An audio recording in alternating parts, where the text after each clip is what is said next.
And सबसे आखिरी बात आप लोगों को यही बोलना चाहूँगा भाई कि भाई कई बार क्या होता है कि जब हम बाइक लेने जाते हैं तो खुशी अंदर से बहुत होती है, एक्साइटमेंट अंदर से बहुत होती है, तो उसी में हम गलती कर जाते हैं। तो भाई ये सारी चीज़ें आपको पहले क्लियर कर लेनी है, सिर्फ बाइक लेना बाद में है, डिलीवरी बाद में लेनी है, ठीक है। तो ये सारी चीज़ें आप लोग नज़र में रखते हुए, ध्यान में रखते हुए आप लोगों को करनी है। एंड ये सारी चीज़ें ध्यान रखोगे भाई तो मेरी गारंटी है आप लोगों को लॉस कभी नहीं होगा।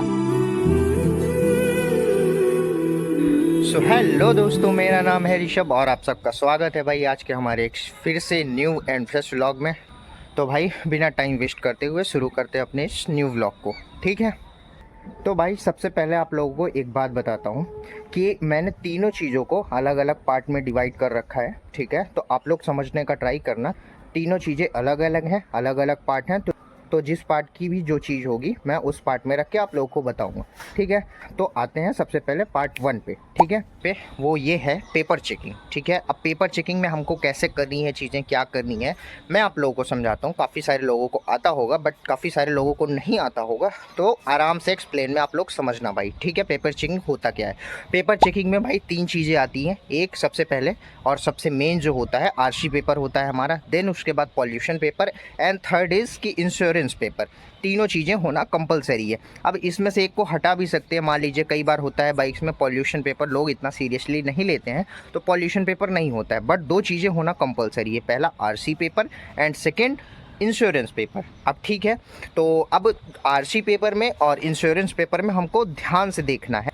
सबसे पहले आरसी पेपर में हमको ध्यान से देखना है ओनर डिटेल, ठीक है। ओनर डिटेल कौन से ओनर की है, उसके आधार कार्ड से मैच हो रही है या नहीं हो रही। काफ़ी सारी कुछ चीज़ें आधार से मैच होती हैं, एड्रेस से मैच होता है, नाम मैच होता है, फादर्स नेम मैच होते हैं, ठीक है। जिसके नाम पे भी बाइक है हमको वो चीज़ नोटिस करनी है और चेक करनी है। सबसे पहला काम आरसी में ये करना।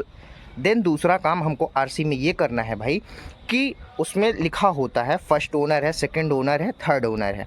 तो जैसे भी हम बाइक लेने वाले हैं तो मेरे अकॉर्डिंग सेकंड ओनर या थर्ड ओनर से ज़्यादा ऊपर की बाइक्स नहीं लेनी चाहिए, क्योंकि वो प्रॉब्लमेटिक होता है और काफ़ी सारा बाद में प्रॉब्लम क्रिएट हो सकता है। तो इस चीज़ का भी ध्यान रखते हुए मेरे अकॉर्डिंग सेकंड ओनर या थर्ड ओनर ही बाइक लेनी चाहिए। एंड थर्ड चीज़ इसकी, उसमें भाई आरसी में आप लोग ध्यान दोगे तो लिखा होगा आरसी में बाइक की इशू डेट, ठीक है, जिस साल में वो बाइक रिलीज़ हुई थी या निकली हुई थी, एंड बाइक की भी एक्सपायरी डेट होती है। तो आप लोग बाइक की भी एक्सपायरी डेट देख लेना, मिनिमम 4 से 5 साल की होनी चाहिए भाई, नहीं तो आप लोग फंस सकते हो कि हाँ किसी ने आपको बाइक चिपका दिया, आपने ध्यान नहीं दिया एंड उसका आरसी पेपर एक्सपायर हो गया। एंड आप लोगों को ये भी बता दूं कि आरसी पेपर को फिर से रिन्यू करवाने में कई बार क्या होता है कि ज़्यादा पैसे लग जाते हैं, एंड कई बार ये भी होता है भाई कि आरसी पेपर रिन्यू हमारा नहीं होता है।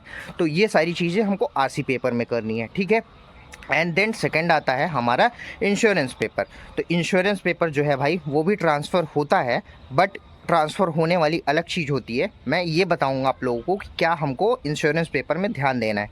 तो सबसे पहले इंश्योरेंस पेपर को लेके हमको ये देखना है कि वो इंश्योरेंस जो हो रखा है वो किस कंपनी का हो रखा है और कौन सा फर्स्ट पार्टी, सेकेंड पार्टी या थर्ड पार्टी, कौन सा टाइप का इंश्योरेंस है वो हमको चेकआउट करना है। अब अगर भाई इंश्योरेंस हो रखा है तो या तो फर्स्ट पार्टी का होगा या तो थर्ड पार्टी का होगा, सेकंड पार्टी का बहुत कम ही लोग लेते हैं। तो इन दोनों में से इंश्योरेंस हमको चेक करना है। एंड सेकंड चीज़ इस कि इंश्योरेंस पेपर में हमको देखना है, वैसे तो मोस्टली लोग 1 साल का इंश्योरेंस करवाते हैं भाई इंडिया में ज़्यादातर, ठीक है। तो हमको इंश्योरेंस की इशू डेट देखनी है, देन उसके बाद इंश्योरेंस की एक्सपायरी डेट देखनी है, ये दोनों होना चाहिए भाई। एंड जो इंश्योरेंस की एक्सपायरी डेट होती है वो 3 से 4 महीने की होनी चाहिए, कम से कम आपके पास होनी चाहिए भाई, नहीं तो आपका मोटा पैसा खर्च हो सकता है। बाइक के अकॉर्डिंग इंश्योरेंस का पैसा लगता है। तो ये सारी चीज़ें हमको बाइक में ध्यान देनी है। एंड इंश्योरेंस पेपर में भी बाइक की कुछ डिटेल्स होती हैं तो वो भी हमको चेकआउट कर लेनी है, ठीक है भाई की। एंड अब आते हैं पीयूसी पेपर पे भाई, पॉल्यूशन सर्टिफिकेट। तो भाई वो बहुत बड़ा इशू नहीं होता है, उसको हम 60-70 रुपये में नॉर्मल मार्केट में जाके कहीं से भी हम वो अपना बाइक का बनवा सकते हैं। तो वो बाइक में अगर नहीं भी है पॉल्यूशन पेपर सर्टिफिकेट तो कोई दिक्कत नहीं है। आप तो भाई आप लोग सेकेंड हैंड बाइक परचेस करके मार्केट में कहीं से भी आप लोग पॉल्यूशन पेपर आराम से बनवा सकते हो, ठीक है। तो ये सारी चीज़ें हो गई भाई पेपर चेकिंग में। एंड अब आते हैं सेकंड चीज़ पे। तो सेकंड चीज़ क्या है? पीडीआई। ठीक है, पीडीआई किसको बोलते हैं मैं आप लोगों को समझाता हूँ सिंपल भाषा में कि बाइक चाहे हम न्यू लें चाहे सेकंड हैंड लें, उसको अच्छे से चेकिंग करना है। ठीक है, सारी चीज़ें उसकी चेक करनी है कि कहीं वो क्रैश तो नहीं हुई है, ठीक है, कहीं उसमें कुछ मेजर इशूज़ तो नहीं आए हैं, इंजन को अच्छे से चेक करना है स्टार्ट करके, सारी कुछ चीज़ें आपको अपने अकॉर्डिंग चेक करनी है। एंड जिन भाइयों को आती है वो खुद से चेक कर सकते हैं, उनको खुद से पता चल सकता है कि हाँ बाइक में क्या सारी प्रॉब्लम्स है। पीडीआई का मतलब ही यही होता है भाई कि बाइक को चारों तरफ से एकदम अच्छे से डीपली तरीके से देखना। अब हम चाहे वो नई बाइक ले रहे हैं और चाहे सेकंड हैंड बाइक ले रहे हैं, ये हमको ध्यान में रखते हुए उसी हिसाब से बाइक की पीडीआई करनी है। ठीक है, तो पीडीआई करते टाइम भाई हमको सबसे मोटा मोटी यही बात ध्यान रखना है कि बाइक कहीं ज़्यादा क्रैश ना हुई हो, ठीक है, एंड इंजन में ज़्यादा कुछ प्रॉब्लम ना हो या फिर इंजन कई बार खोला ना जा चुका हो, ठीक है, एंड बैटरीज वगैरह चेक करनी है, चेक करवानी है, ठीक है, सारी कुछ चीज़ें हमको पीडीआई के दौरान चेक कर लेनी होती है। एंड जिन भाइयों को ये चीज़ें नहीं समझ में आती हैं कि हाँ पीडीआई कैसे होती है, क्या क्या करें, तो ठीक है, तो वो किसी भी मैकेनिक को, अच्छे मैकेनिक को पकड़ के तो बाइक को दिखा सकते हैं उस मैकेनिक को, एंड मैकेनिक जो है वो अच्छे से एक्सप्लेन कर देगा कि बाइक की कंडीशन जो है वो लेने लायक है या नहीं है। तो पीडीआई में ये सारी चीज़ें अच्छे से आप लोगों को क्लियर कर लेनी है भाई, नहीं तो बाइक लेने के बाद फिर पैसा आपका फंस सकता है भाई, नुकसान हो सकता है, क्योंकि पैसा तो हम ही लगा रहे हैं यार, हम ही पे कर रहे हैं, तो अगर हम पैसा लगा रहे हैं तो हमको भी अच्छी चीज़ मिलनी चाहिए, ये उम्मीद करना गलत नहीं है। ठीक है, तो ये हो गई सेकंड चीज़ भाई। एंड एट द एंड अब आते हैं भाई हमारे थर्ड टॉपिक पे। वो थर्ड टॉपिक क्या है? वो है इंफॉर्मेशन चेकिंग का। अब इंफॉर्मेशन चेकिंग बहुत सारे लोग नहीं समझ रहे होंगे, मैं एक्सप्लेन करता हूँ क्या सारी कुछ चीज़ें होती हैं। देखो भाई, सबसे पहले हमको हमारी आरसी पेपर उठा लेनी है। अब आरसी पेपर उठाने के बाद दो तीन मोस्ट इंपॉर्टेंट चीज़ें हमको उसमें से चेक करनी है। सबसे पहला काम क्या करना है भाई कि आरसी पेपर में हमारी बाइक का चेसी नंबर होता है, वो हैंडल के साइड साइड में होता है। मैं आप लोगों को दिखा देता हूँ, देन उसके बाद बताता हूँ, ठीक है। ये लो भैया, ये देख सकते हो आप लोग, हमारी गाड़ी का चेसी नंबर ये है पूरा, ठीक है। तो भाई गाड़ी का चेसी नंबर जो होता है वो हैंडल के साइड साइड में होता है, या तो लेफ़्ट साइड में होगा या तो राइट साइड में होगा। अब ये मेरी पल्सर है तो इसमें लेफ़्ट साइड में है, आप लोग देख सकते हो, ठीक है। ये है गाड़ी का चेसी नंबर। तो देखा भाई आप लोगों ने चेसी नंबर कहाँ पे होता है, कैसे होता है। तो आपको आरसी पेपर में से चेसी नंबर जो है वो निकाल के एंड बाइक के चेसी नंबर से मैच करना है। अगर दोनों डिक्टो मैच कर रहे हैं तो कोई प्रॉब्लम वाली बात नहीं है और ईज़िली हम ले जा सकते हैं उसको। एक चीज़ ये करनी है, चेसी नंबर चेक करना है। एंड सेकेंड चीज़ इज़ कि भाई हमको इंजन नंबर चेक करना है। हाँ भाई, इंजन नंबर भी होता है, आरसी पेपर में होता है, एंड साथ ही साथ बाइक के इंजन पे भी इंजन नंबर होता है। तो वो भी मैं आप लोगों को एक क्लिप लगा दे रहा हूँ, आप लोग देख लो कि कहाँ पे होता है इंजन नंबर, ठीक है। एंड सेकेंड चीज़ इज़ भाई कि हमारा इंजन नंबर, जब हमको इंजन नंबर चेक करना होता है तो हमको हमारा इंजन नंबर इधर दिखाई देता है, आप लोगों को दिख रहा है, ध्यान से देखो, 124 सीसी के बगल में जस्ट हमारा गाड़ी का इंजन नंबर है। तो आप लोग अपना इंजन नंबर यहाँ से चेकआउट कर सकते हो, ठीक है। तो सब गाड़ियों में इंजन नंबर या तो इस साइड होगा या तो राइट साइड होगा। तो देखा भाई आप लोगों ने, ये होता है इंजन नंबर, और इंजन नंबर जो होता है वो हमारी आरसी से डिक्टो मैच होना चाहिए। अगर डिक्टो मैच हो रहा है भाई तो कोई दिक्कत वाली बात नहीं है। कई बार क्या होता है, कई केसेस में इंजन नंबर जो होता है या फिर चेसी नंबर मिट जाता है, तो उसको हमको ध्यान से नोटिस करके मिलाना होता है। एंड देन मिलाने के बाद अगर वो मिल रहा है, मैच कर रहा है, तो हम सेफ साइड में हैं। अगर नहीं मैच हो रहा है तो भाई उन गाड़ियों को लेने से बचो, नहीं तो भाई आपको पुलिस परेशान करेगी और आप तो परेशान होगे ही होगे। क्योंकि अगर हमारे आरसी पेपर से नहीं मैच होगा, गाड़ी के नंबर्स नहीं मैच होंगे, तो पुलिस भाई परेशान करेगी, क्योंकि फिर पुलिस को लगेगा कि ये चोरी की गाड़ी है, ठीक है। तो ये चीज़ें मैच करना बहुत इंपॉर्टेंट है। एंड बहुत सारी चीज़ें हैं जो ओनर डिटेल्स में देखनी पड़ती हैं हमको, तो ओनर्स डिटेल्स भी आप लोग एक बार मैच कर लेना भाई, सारी कुछ चीज़ें अच्छे से मैच कर लेना।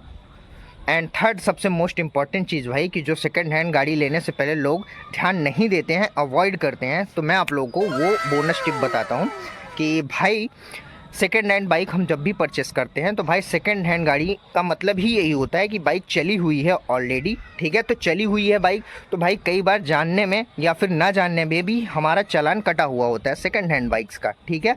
तो हमको अब तो ऐप आने लगे हैं भाई, मैं स्क्रीन पे भी दिखा दूंगा, ऐप में भी गाड़ी के नंबर डालें हम तो उस पर जितने सारे चालान हैं वो हमको शो हो जाते हैं। तो हमको चालान चेक करने हैं भाई, कितने चालान हैं कितने नहीं है।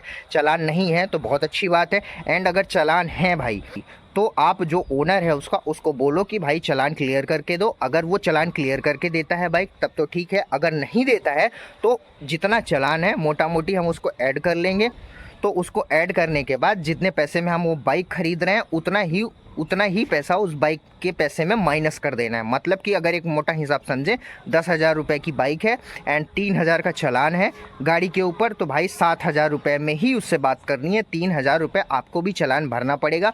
एंड आप लोगों को एक रूल ना पता हो तो मैं बता दूं कि जब आरसी पेपर हम फिर से रिन्यू करवाने जाते हैं या किसी ओनर के नाम पर करवाने जाते हैं तो वहाँ पर जितने चालान होते हैं पहले हमसे वो भरवाए जाते हैं, देन उसके बाद हमारा आरसी पेपर हमारे नाम पे होगा।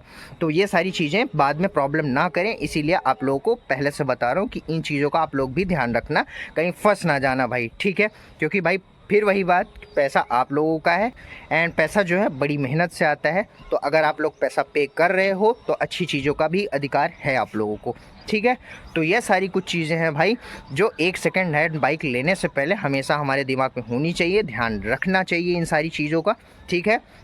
तो इतनी सारी चीज़ें ही आपको ध्यान में रखनी है, बहुत ज़्यादा क्रिटिकल नहीं है, बहुत ज़्यादा प्रॉब्लमेटिक नहीं है, आराम से ईज़िली आप लोग देख सकते हो, समझ सकते हो चीज़ें, देन उसके बाद सेकेंड हैंड बाइक लेने जा सकते हो।